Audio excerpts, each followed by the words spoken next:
নাহমাদুহু ওয়া নুসাল্লি আলা রাসূলিহিল কারীম আম্মা বা'দ। ইসলামে ছাড়াছাড়ি এবং বাড়াবাড়ি কোনোটাই কাম্য নয়। ইসলাম মধ্যম পন্থা।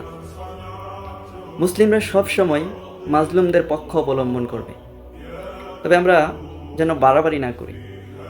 শিয়াদের আকিদা সম্পর্কে ডক্টর আবদুল্লাহ জাহাঙ্গীর রহিমাউল্লাহর কিছু কথা। ইরানের শিয়া পন্থীরা বাতিলপন্থীরা সঠিকপন্থী।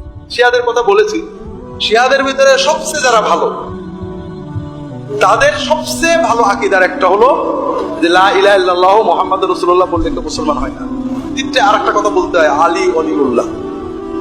দ্বিতীয় হলো যে আবু বকর, ওমর, উসমান সহ সব সাহাবীরা মুরতাদ কাফের ছিলেন, তাদেরকে লানত করা ঈমানের অংশ, তাদের সাথে সম্পর্ক ছিন্ন করা।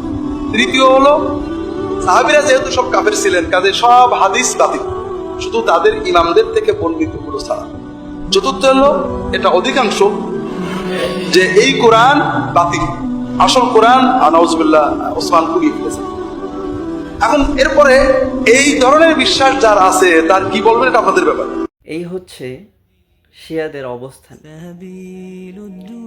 আল্লাহ সুবহানাহু ওয়া তাআলা বলেন, মা কানা লিন-নবী ওয়াল-লাযীনা আমানু আন ইস্তাগফিরু লিল-মুশরিকিনা ওয়ালাউ কানু উলি কুরবা মিন বা'দি মা তাবায়্যানা লাহুম আন্নাহুম আসহাবুল জাহিম। এটা সূরা তাওবার 113 নম্বর আয়াত। আত্মীয় স্বজন হইলেও মুশরিকদের জন্য ক্ষমা প্রার্থনা করা নবী এবং মুমিনদের জন্য সঙ্গত নয়, যখন ইয়া সুস্পষ্ট হইয়া গিয়াছে যে নিশ্চিতই ওয়ারা জাহান্নাম।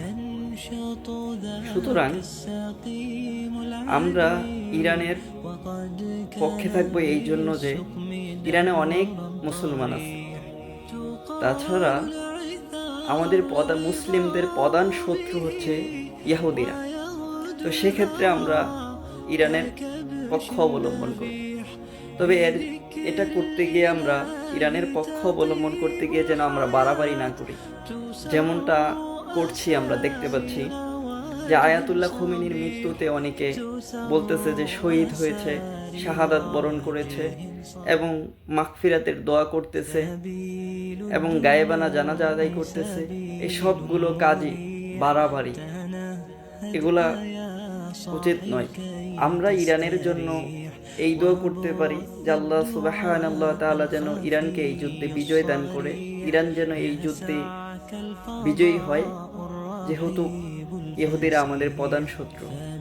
তাছাড়া ইরানে অনেক মুসলমান আছে, কিন্তু কোনো ব্যক্তিকেন্দ্রিক যারা স্পষ্টত শিয়া আকীদার, তাদের জন্য আমরা যেন দোয়া না করি, এটা বাড়াবাড়ি। আর তো স্পষ্ট কোরআনে আছে। তাছাড়া শিয়াদেরকে স্পষ্টভাবে আমাদের অমুসলিম মনে করতে হবে।